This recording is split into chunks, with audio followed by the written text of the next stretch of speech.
What's up, Joe? What's up, everybody?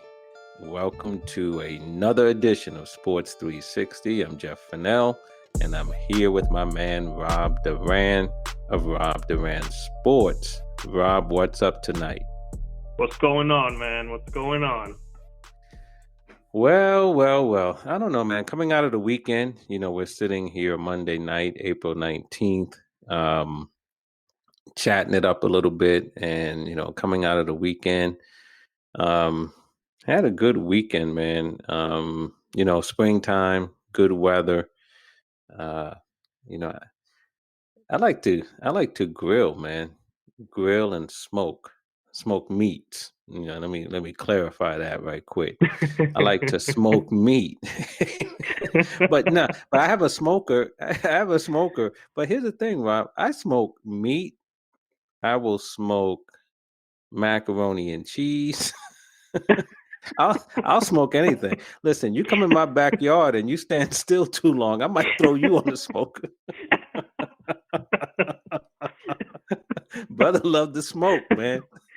Hey, that's how you know the good weather's coming, man. That's right, man. You start firing up the smoker, start firing up the grill, and it's getting about that time. But yeah, had a good weekend. Busy sports weekend. A lot of things are going on as we head toward the middle of spring and into the summer. Baseball is heating up, basketball. So yeah, a lot of good things, man. A lot of good things. And tonight, man, just want to talk about, make this a New York show, man. Talk about the Knicks. The Knicks are playing well. The Mets are playing well. And we'll also talk about the Yankees, who aren't playing so well. I know that's got to be hurting for you right about now. I thought we would skip that. Oh, man. No, we got to talk about it. Listen, well, look, the baseball season is almost about 3 weeks. We're 3 weeks in now, and it's still early. But I know earlier today you and I were exchanging text messages, I think, or maybe I was talking to someone else, and they were saying, "Oh no, I was talking to another person who's a Yankees fan, and he said to me, it's early, but it's not." Yep. And for those who don't know, what's the Yankees record right now, Rob? I'm not trying to. They're like 5-9, 5-10, or something like that. 5-10. 5-10. And they're actually in last place in the American League East. And again, it's early, but what do you think about that comment, though, that it's early, but it's not? Do you feel that way? I mean, it's only 15 games in. I do. I definitely do. And I'm not ready to full-blown hit the red button, panic mode type stuff just yet. But I think it is. We're at a point, I think, where we've kind of seen this team for, the 3 weeks, 15 games. And we have to see this team has too much talent to be where they are. And I know some teams start off slow, some teams start off hot and all that stuff. But, man, it's just it's early. Yes, it's very early in the season. I think we've only got like 8% of the games in so far. It's a long season. It's not a 60-game season. But, man, it's early, but it's not. That's exactly right. The one thing that stands out for me, and look, I'm in the camp, 3 weeks into a baseball season is far too early to either get too happy if your team is playing well or to get too down if your team is not playing well. So 15 games, is just too small of a sample size. But I think the bigger story with the Yankees is how the Tampa Bay Rays continue to dominate them. They own them. As they just swept this a 3-game set in Yankee Stadium after winning 2 out of 3 at the Trop, and Tampa is in their last 21 games, including playoffs with the Yankees. Tampa is 16-5 against the Yankees. And it's interesting because you would think Tampa and the Yankees is a little bit of David and Goliath. But if it is, man, the Yankees are getting the worst of it right now. Yeah, and it's funny because this series, I paid really close attention to it. One, because this had the feel of like, all right, let's shake it off. The Yankees had the opportunity to shake it off. We started rough, whatever. We got beat up here and there. Let's shake it off. Let's take, a couple games from Tampa here. Let's get back into a groove. But I was paying really close attention to the way Tampa was pitching against the Yankees. And it seems like Tampa has figured out the Yankees' biggest weakness. And what I saw was a lot of away, pitching away, soft and away. And the Yankees would swing and miss. But the pitches they were not swinging at were those fastballs in the zone. And I'm talking about in the hot zone, right down the middle. Fastballs right down the middle. These guys are just looking at it go. And that would normally be strike three for the Yankees. So Tampa has figured it out. They figured out the formula how to beat these Yankee hitters who have a lot of all or nothing guys. A lot of these guys either walk, home run, and strike out. That's no secret with the Yankees over the past couple of years. But Tampa has figured it out. And I think that's a big thing, no matter who's pitching for Tampa. Their philosophy against the Yankees, away, soft away, breaking ball, slider, whatever it is, soft and away, and then surprise them with that fastball right down the middle. And for some reason, they're just not swinging at it. And the hitting philosophy, whatever it is, whether it's the book telling them to swing away or take this pitch, whatever it is, they got to throw the book away and get back to that. This is baseball. Let's play baseball mentality and forget what the book says, forget what the numbers say. You see a fastball coming at you right down the middle, you got to swing. So when you look at the Yankees, is it that Tampa in this particular instance, just to take your comments, that they figured them out, or is there a flaw in the construction of the Yankees roster? Because I agree with you. I think they do have too many all or nothing guys. They got those three outcome guys. You know what I mean? Yeah. And I think the three true outcomes. And I think that's a problem. So do you like the roster as it's constructed when you have so many all or nothing guys? Me personally, I don't like that. I love rosters that have this flexibility.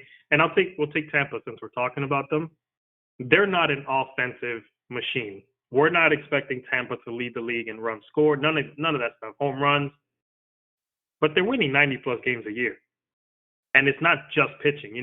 They're getting their runs in, but it's the way their roster's constructed. And the biggest example I can think of is a guy like a Joey Wendell, who not many people will know that guy unless you watch the games of baseball, right?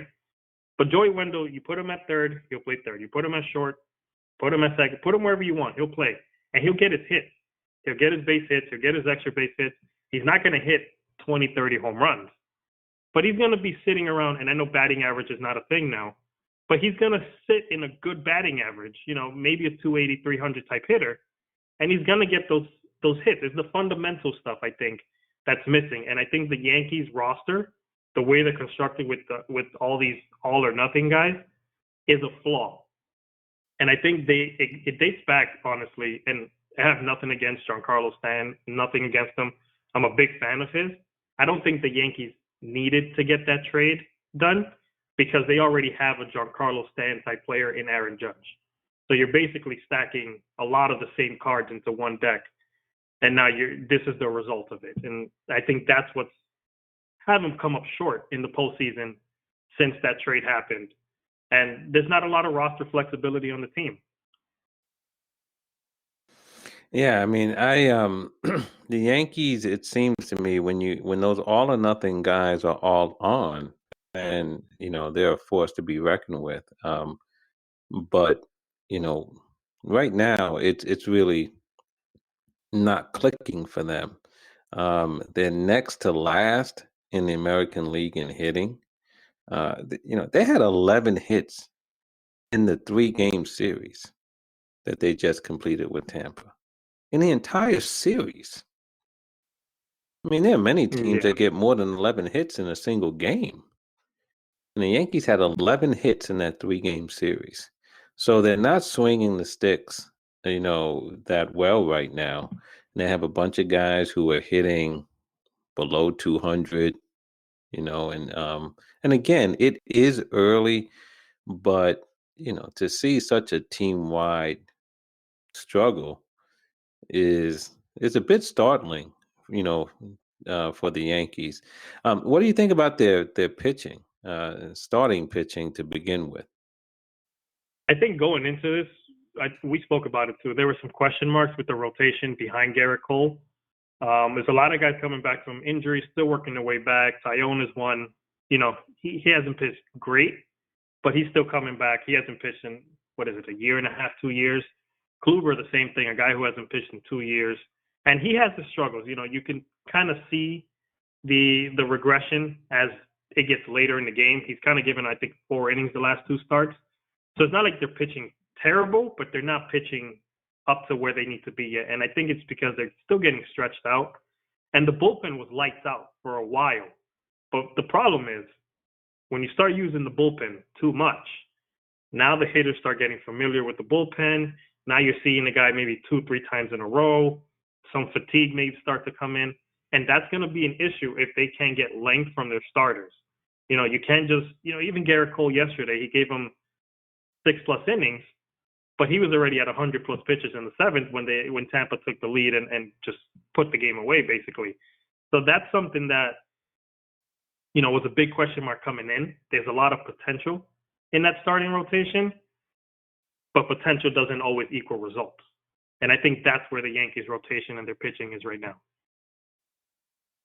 One of the things, Rob, that I found interesting this weekend was social media, where, man, you had some Yankee fans that, you had to put them on like an ER alert or something, you didn't know what they were going to do, because, there are a number of fans who are not used to seeing the team struggle like this, especially at the beginning of the season. Because look, during the middle of the season, if the Yankees were already 20 games, 22 games, 25 games over 500, and they hit a stretch where they were 5-15, where the record kind of camouflages it a little bit. They're not playing well, but you know what I'm saying?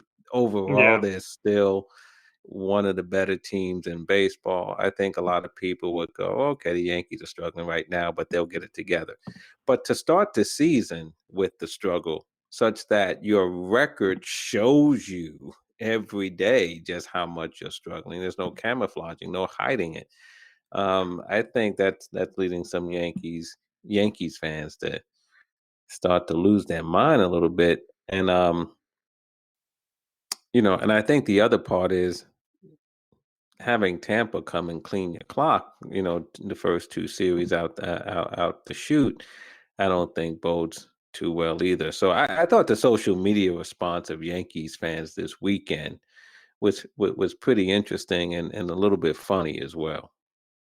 Yeah, I tell you, Yankee fans are great, but on social media, man, it's a riot every single time. No matter how good the team is doing, I'm telling you, one bad game, they're gonna blow up. But listen, I can't fault any Yankee fan for being upset right now. I'm upset myself. I don't voice it on social media the way a lot of these other fans do. But I've had my friends texting me like, hey, you've been quiet, man. Like, let me know what you feel about these Yankees. Like, I want to hear the feedback. Normally you break it down for us. You give us this. I'm like, listen, I'm just waiting. I need my time to vent. When I vent, you'll know. So it may be here for all you know.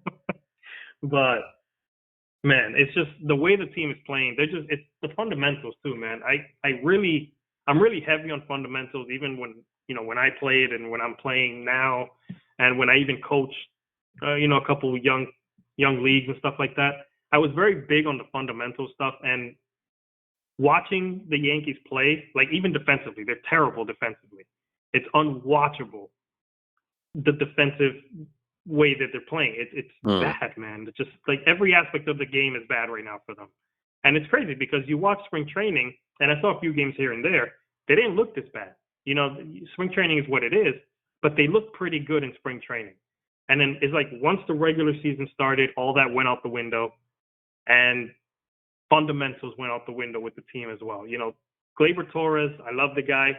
I think he's going to be a force offensively. I don't know if he's best suited for shortstop.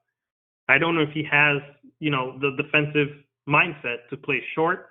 I think he played second very well when he was there, but you know, he's the shortstop. You can't move him. Gio Urshela, you know, he is who he is at third. He's a great defensive third baseman, even though the metrics may say otherwise. But I think he's great at third. DJ LeMahieu, you can't really do much with him except second and first. And then first base has been a liability for them defensively, probably since Mark Teixeira's left, since he retired. So, and then the outfield, man. I mean, Clint Frazier there was question marks about his defense. He had a decent year last year, but it was a shortened season. So now we're going to see if he really is the Gold Glove candidate that he was last year. And then you kind of expect good things from Hicks and Judge and the other two spots, but that hasn't happened either. They're just the way they're tracking fly balls, the way they're, you know, their routes they're running and stuff like that, just way off. And it's just, that's fundamental stuff that you would think would get cleaned up in spring training. And it looked good in spring training, and then suddenly the season starts and it's just way off, man. Sounds like you saying stick a fork in them, they're done. I mean, you know, you don't like their hitting, you don't like their Man, defense, you think the bullpen is getting exposed, and that the rotation has been okay, but not as good as it needs to be. But look, I'm still of the opinion that, you know, if we're talking 20 games, you know, it's not something that you just easily, you know, brush aside, but at the same time, you realize it's 3 weeks in. You know, let's see what the next couple of weeks bring. I look, if 2 weeks from now they're still playing at this same clip, then I think we can go on a full blown alert at that point. And yeah, even you may then, the have to season put wouldn't be over, but I think there would be a need to really be concerned about them. yeah, you're gonna have to file some type of report to find me if they keep playing like this through May. So, Yeah, you and a whole bunch of other Yankees fans, man. man, But you know, when you look around the league, though, and I'm talking about the American League, you know, you have some surprise teams on top of each division. In the East, you have the Red Sox playing well, and they're in first place. Um, in the Central, who we have it's not Cleveland, is it? No, it's Kansas City. Kansas Kansas City. City is in first in the Central. And then out west, Seattle. And, you know, again, I think that's a testament as well. Early in the season, and, you know, you have a few teams playing well, sitting atop the division, but no one believed that any one of these three teams would necessarily be division winners. I still don't think any one of these three teams will be a division winner, but that's the way it looks right now in the American League. So, I think there's time for a lot of stuff to change as we're only, you know, a few weeks into the season.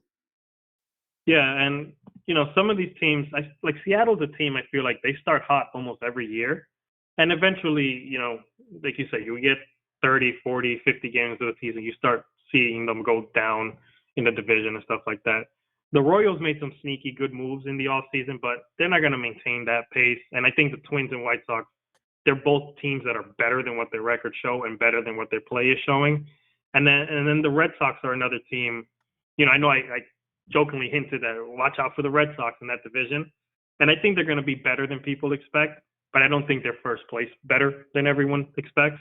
They're a team that's going to hover around and be annoying throughout the season. And, you know, with Alex Cora there, I think he makes a difference. And I know managers don't get as much credit today as maybe they used to a few years back. But I think Alex Cora in that clubhouse does make a little bit of a difference for the team. But they're not. I don't think they have enough to maintain the pace that they're on now. Yeah, I mean, I think it remains to be seen with all these teams. But yeah, you're right. Seattle is hot, and these other teams are playing well. I tell you one thing. Speaking of hot, Shane, don't call me Justin Bieber, is really pitching well. I mean, 4 starts, 4 consecutive games with 10 or more strikeouts. First pitcher to ever do that. He's been on fire, and he's showing that he's the real deal. What do you think about Shane Bieber? I don't think he's human, honestly. Him and Jacob DeGrom, I don't think they're human, and they should probably be pitching in a different league at this rate. The way that, my goodness, man, they're just like Shane Bieber's lights out, man. He is nasty. Like Hmm. it's just the kind of stuff he does, and he's showing that last year was no fluke. And we've kind of seen him, year by year get better and better and better. I think he can turn it up a notch, believe it or not. Even with the kind of stuff he's doing this year, this dude is just nasty, man. Yeah, yeah. I mean, so he's pitching well, and Cleveland is playing pretty well so far. They have some On good the pitching in Cleveland. Yeah, They they can't they do. can't really hit like that. They don't have much offense, but they can pitch, man. Yeah. And so, some early returns, some early surprises. But I think of everything going on in the American League, the thing to really keep an eye on is what will the Yankees do? Will they be able to turn it around? I think we have to believe the answer to that is yes, but it remains to be seen. But sticking with New York, man, let's go into the National League where we can talk about my New York Mets. Oh boy. That's right. That's right. New York Mets. First place New York Mets. By the way, the Mets have played the fewest games in baseball, right? They're seven Yeah, and I think four, I so. think. They played 11 7-4. games. They played 11 games because they've had so many games postponed. But the Mets have been playing well. And I give them credit, Rob. I give them credit because they've been able to play fairly well with all of the inconsistencies in their schedule, given the postponements, right? Remember, the season Yeah. started with the series against the Nats being postponed because of some COVID issues on the Nationals. Then they had some rainouts with the Phillies. They also, I think they lost a game with the Marlins. I'm not sure. I think they did. The game was suspended. The Marcus Stroman game, right? That game was suspended. Yeah. Then they lost a game with the Phillies. Then, they lost a game with Colorado that they made up with a doubleheader. And so they haven't been able to hit a consistent stride in terms of, you know, just going out on the field every day and playing. And then on top of that, they've been playing in some really bad weather, which has caused, these postponements for the most part. So, given all of that, for them to be able to play well, I think it's a testament to them. And, again, early, they've only played 11 games, but my Mets are in first in the National League East. What do you have to say about that? They're all right. They're okay. Mm, Yeah. sound like a No. Yankee hater to your core right there.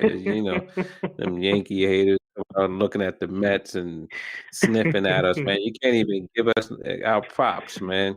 Yeah, they're doing all right. It's still early. That's all it is. It's still early. No, listen, That's man. it. That's all you They got. That's all you got. listen. The team is doing really well. I give them props. I do give them props because other teams in the position they're in with all these cancellations, postponements, and all that stuff, some teams might fold and lose a lot more games than they have.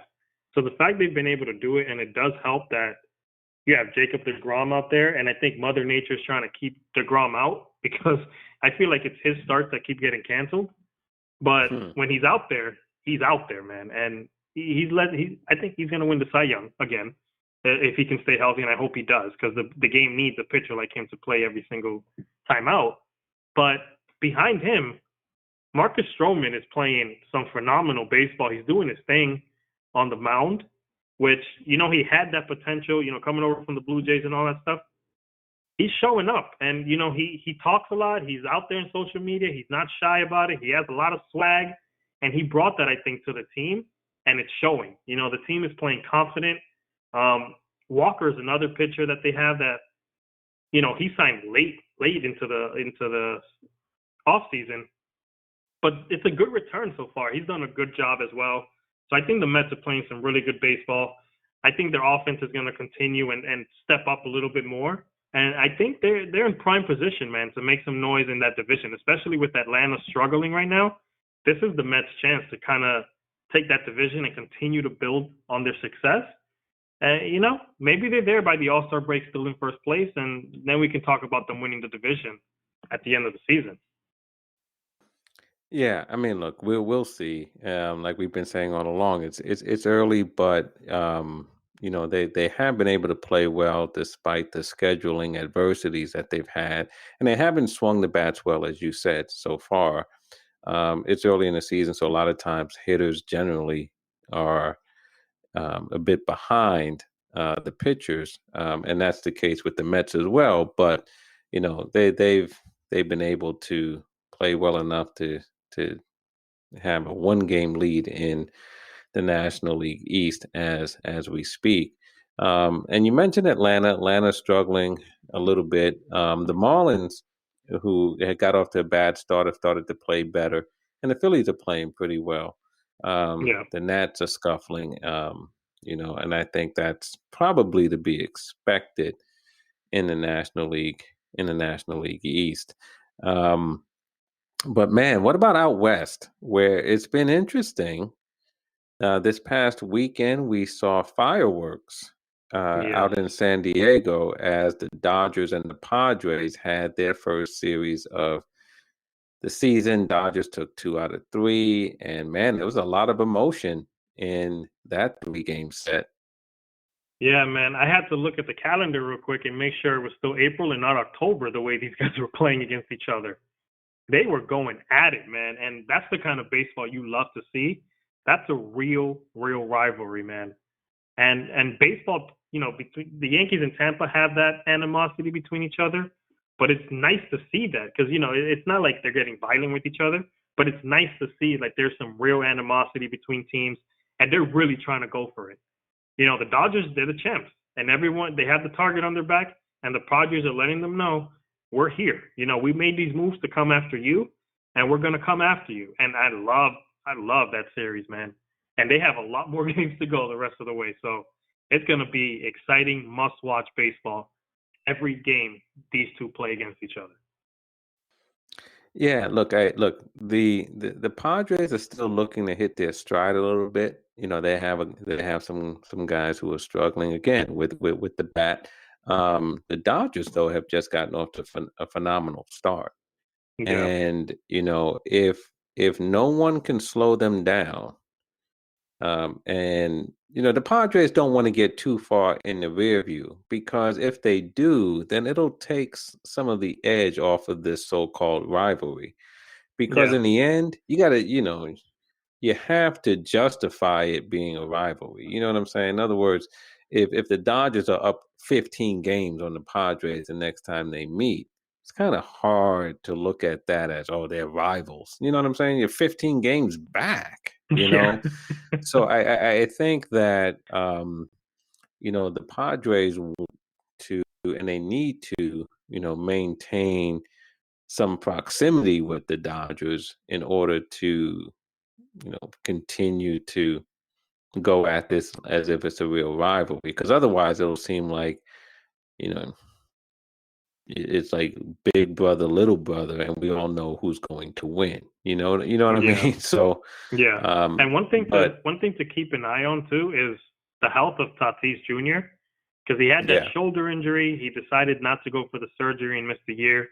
So it's going to be, a key point to pay attention to that, to see if he's going to need some off days here and there, a few days off here and there, and how that's going to affect him, on both sides of the ball.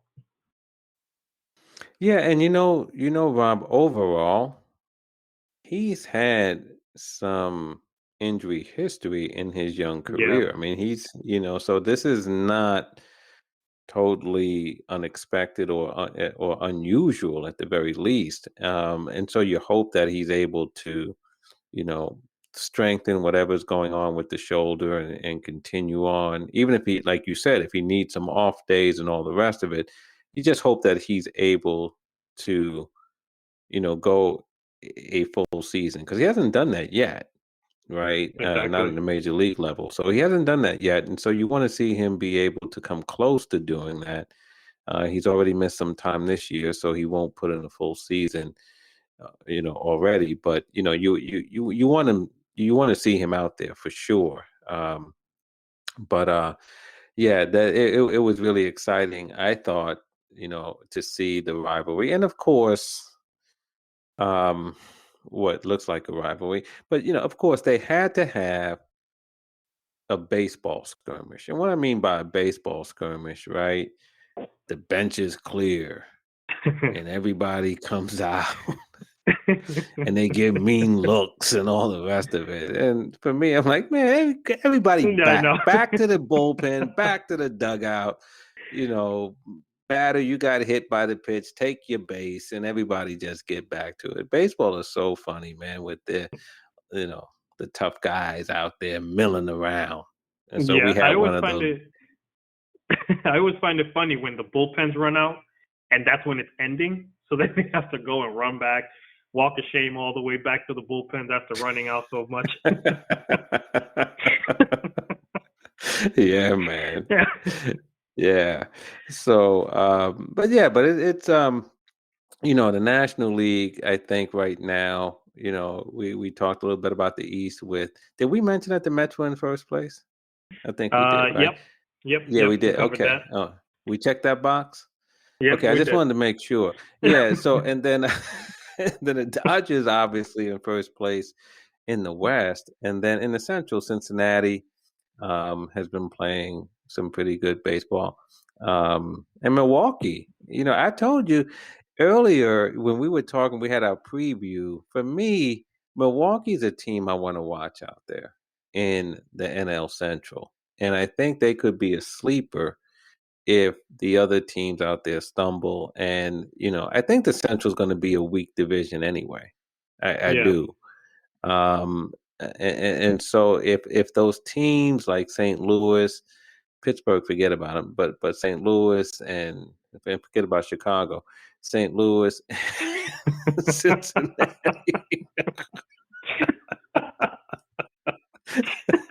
If St. Louis and Cincinnati stumble a little bit, Milwaukee could take that division. Because I do think that I know we're laughing a little bit, but I do think Pittsburgh and Chicago, to me, season's over for Man. those teams already. Yeah, and I think it was last time, a couple of shows ago, we talked about the Cubs and when they're gonna kind of blow it up and start over. If they continue like this, we may see that this summer. See a Yeah. lot of pieces start getting traded off. Yeah. I just think that the Cubs had a nice run, and it's we'll see how they go about trying to return to prominence because, the Cubs, like the Astros, famously tanked for a number of years in Yeah, order to get draft choices. And it's one of those things that has led to the Players Association being very concerned about the competitiveness in the industry overall, right? And so, I don't think they're going to take that route again. And I think there's going to be some things, and there are some things now that are kind of designed to discourage that. But you know, yeah, they have a challenge ahead of them, to be sure. they do. It'll be interesting to see. Definitely Yeah. something to watch out for, especially for like contenders, missing pieces here and there, and like the Mets were one team that were kind of talking it up, see what Chris Bryant what's going on with him, stuff like that. It'll be interesting to see how the Cubs maneuver the next few months. Yeah, especially as we get toward, the trade deadline. So yeah, man. So talking New York sports here a little bit. Yankees scuffling, Mets. Did we say the Mets were in first place in the NL East? Yeah, we did that already. We did that. Oh, we did. Oh, Yeah, I don't know. I yeah, keep forgetting. So the Mets are in first place. Yankees are scuffling, and we do have in common the New York Knickerbockers. that's Right? right. Are playing some good basketball in the NBA, winners of 6 games in a row, and playing hard, man, playing hard, playing Yes. together, resilient, tough, gritty. What about those Knicks? Man, you said it all. They're playing the best basketball of the season, period, in this stretch right here. The way Julius Randle, he had a crazy stretch against his former teams, basically, just Yeah. dominant, man. Like the guy, he came out to play. Like we were talking about them, maybe they're gonna make the playoff. They must have listened to us again. They heard us. So I'm hoping the Yankees hear us too and pick it up. So the Knicks heard us. They picked it up, man. And listen, I keep saying it. The way Thibodeau has these guys playing defense, and now that the way they're playing, we're talking about fundamentals with the Yankees. These guys are playing some good fundamental basketball, man, and it is fun to see it. And this is what's the downside to the COVID stuff. I wish that Madison Square Garden was packed because they would have New York City rocking right now. I don't care what the Nets are doing. The way the Knicks are playing is what keeps the lights on in New York, man. Yeah, I mean, and they've been the thing I like about them, Rob, is they don't quit.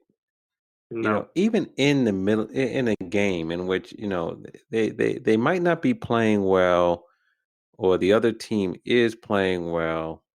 There's some distance between them, on the scoreboard, but the Knicks just keep grinding. They just keep grinding. And, that's something that I think is part of the coaching philosophy and mentality. But I also think you have to give, in the end, the players the credit because they're the ones who are out there playing and executing and so forth. Um, but you got to give Tom Thibodeau credit for what he's done with this team, and you certainly have to give the players credit. And I will tell you, a few weeks back they were struggling, right? I think they had lost 5 out of 6, and started to believe, okay, maybe the air is slowly coming out of the New York Knicks balloon, and they've gone on this streak, man. I mean, they beat the Mavericks recently with, Luka Doncic coming off that wild shot he made against the Grizzlies at the buzzer. They beat Zion Williamson and the Pelicans twice in a week. Took down the Lakers, beat the Grizzlies themselves, and also beat Toronto. So, again, they haven't beat the Clippers or the Jazz or the Suns, but um, you know, a win's a win. And Rob, they have a tough West Coast trip coming up, toward the end of the season where they go to places like the Clippers and Phoenix and so forth. So they have some tough games ahead. So it's a good idea for them to get some wins in the bank right now. Yeah, like you said, a win is a win, man, and you got to take them when you can get them because that stretch coming up. Let me see, they got Grizzlies, they got the Nuggets, Suns, Clippers, Lakers, Spurs, and then they finish off back east with Hornets and Celtics. So that's not an easy stretch to finish off the No. season. So if they can string some wins together now, they're not going to lose every one of those games, but if they can kind of split those last few games and stay in a prime position in the playoffs. Right now they're at the 6th seed, so they can hover around 6. Maybe they can jump up to 5 even. That's a success. That's a win for me, man. Not making the playoffs, honestly, is a win for New York fans, especially after everything the organization has been through over the few years. But that culture change in New York from top to bottom, James Dolan is finally out of the picture per se. He's not involving himself. You don't really hear too much about him anymore. And I think that's made a difference because he's kind of let Leon Rose and all these other guys just build a team. They've built it right back up, and they're respectable again, man. And that's, obviously New York loves it when the Knicks are successful, but the NBA needs it as well because the Knicks are a prominent franchise, and when they're bad, it's not good for the league. So the fact that they're playing well and they're playing some really good basketball, man, it's great for the NBA. Yeah, yeah. And great for Knicks fans. And so, yeah, it's good to see the New York Knicks playing some relevant basketball. And for me, I hope, my hope is that they can maintain at least that sixth spot so Yeah, that they can avoid the play-in games.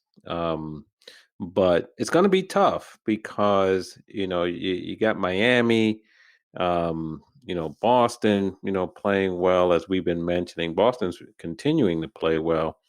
And so it remains to be seen whether the Knicks can hold on to that sixth spot or even go higher. But 7, 8, 9, 10 have the play-ins, and so that's interesting. But you would like to know that you have a series yeah, wrapped up because of your playoff seeding. So we'll see what the Knicks where the Knicks end up. Speaking of the other New York team, the Brooklyn Nets. We were talking last week. They had that matchup coming with Philadelphia. Philadelphia beat them.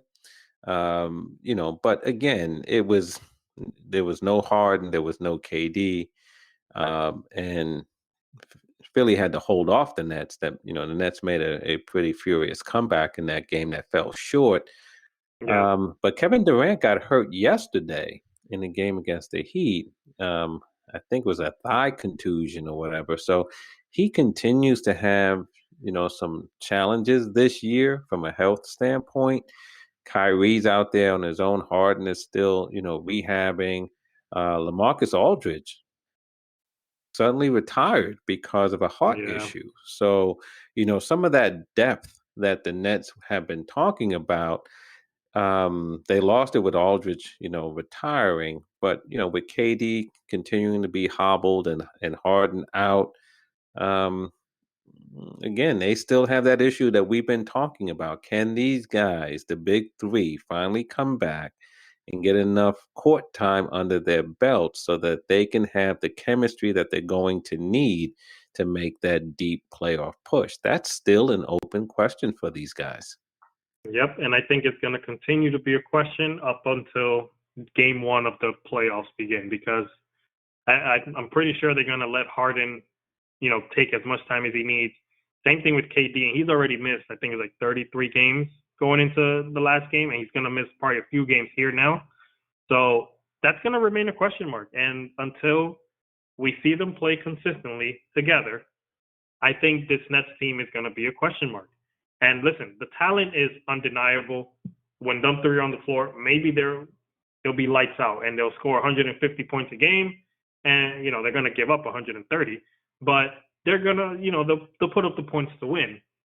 But what we've been saying, once the playoffs start, that's a different animal. You're no longer playing bottom, the worst teams. You're playing the best of the best. And when you get into that second round of the playoffs, you keep going from there. That's going to be tough. You have to play some good basketball. You can't, lose a game or two here because that can be the series for you. So it's going to remain a question mark for me until further notice. I need to see them play together, play cohesive basketball, and continue and build something. Because if not, then, we've only seen them for 7, 8 games, all three of them together. So I think it's still a question mark for me. Yeah, it is. And as you said, until they're out there playing, it will remain a question mark. So I for one, as much as I'm not a Nets fan, I'd like to see the three guys playing together. I'd like to see just how good they can be. And But it's tough because we're talking about injuries, and we've seen some injuries crop up in the last week. One of which really changed the landscape, and that's out in Denver, where Jamal Murray went down with a knee injury, serious knee injury, and he's out. Yeah. And I think that changed the Nuggets' fortunes tremendously because, the Nuggets were one of the hottest teams in the league. This time last week, that's what we were talking about. Watch out for the Nuggets, right? Yep. And now, later, we're here saying the Nuggets probably aren't going to go that deep. I mean, they're still a good team, but you cannot take out a player like Jamal Murray from the mix and think that you're not going to miss a beat. And so, it shows you that in the NBA, just how important health is, especially when you have the stars and the superstars involved. We saw it with Jamal Murray, who's out, and then, the Utah Jazz had a scare where Donovan Mitchell had an ankle injury. His Yeah, and is that not one as looked worse serious. than that one looked Yeah, worse live than it eventually did. Thank God, because losing him was going to be a big hit for that team. But yeah. luckily, it's not. There was no fracture or anything broken or anything like that. So he's probably going to miss a few games here and there. But yeah, man, that changes everything because Jamal Murray is a guy. Listen, the Joker's a great player. He may win MVP this year, but Jamal Murray, I think, is the X factor for that team and makes a difference. And when taking him out, that's a huge, huge loss. And I don't see them making a deep run in the playoffs at all without him. No, I don't either. I don't. And I feel for him, because he is such a good player. He's, has really started to put his stamp on the league. And, to see him go down like that, you have to feel for him. And, Donovan Mitchell, I'm glad that it's not more as serious as we thought it might be. But again, it just shows you how precarious it can be, right? Because if one of your key guys goes down in the NBA, it can immediately change your fortunes. And look, we saw it with the Lakers with AD going down, and then when LeBron went down, man, the Lakers, Yeah, they've just, they've been falling in the standings, sliding in the standings ever since. And yeah, so we can see how important it is. That's why what the Nets have done has really been impressive, right? Because they've lost guys for extended stretches of time, but they're so good that they're still one of the better teams in the league. But there's not a lot of teams like that. So, um, you wish the best for Jamal Murray in his rehab and everything else. And I'm just hoping that the key players, the stars of the game, can in the NBA can stay healthy so that we can see some exciting basketball coming down the stretch. yeah. Definitely agree. I hate, no matter who they're playing for, I hate seeing players down with injuries, man. Even if it's a Yeah, rival of my team, I want to see, I want to see them at full strength. You never want to see anybody get hurt. that's right. That's right. So, all right, man. Well, that's it, man. We've been talking New York sports tonight mostly, man. Talking about the New York Knicks, New York Yankees, and the New York Mets. It's interesting. We didn't talk anything about sorry Phil Bradley, but we didn't talk anything about New York Rangers, New York Islanders, or New Jersey Devils. And why not, Rob? Oh, we don't talk hockey. There you go. We don't talk hockey. So forget all that. So we didn't talk about those guys. We talked Knicks, Yankees, and the Mets. So, but good chatting with you this time, man. And we'll keep our eye on all the things that are going on out there. I'm looking forward to the NBA playoffs. I can't even begin to to hide my enthusiasm. Whether the Knicks stay where they are or not, I'm really looking forward to the NBA playoffs this year. Yeah, it's gonna be fun. There's a lot of good teams out there, a lot of interesting teams. Yeah, It's a gonna lot be of good fun. storylines, man. Yep, it will be. So it was good talking New York sports with you. Oh, I forgot. We forgot to mention something. Did we mention that the Mets were in first place? Yeah, I think we covered that already. Oh, we did. Oh, okay. So I Yeah, guess we're done then. I guess we're done. yeah, I think so. Yeah. Listen, Yankees, step it up, man. Put some fire. Let's see some fire in you, man. Come on. You sound like you're getting desperate, man. So I don't know. I might have to keep an eye on you over these next couple of weeks. Check in with Man, you or whatever, if I show So up on the news, you know why. It's because the Yankees are still struggling. well, we'll certainly keep our eye on it as we keep our eye on all the um, major stories going on out there. And we'll come back next time, another edition of Sports 360.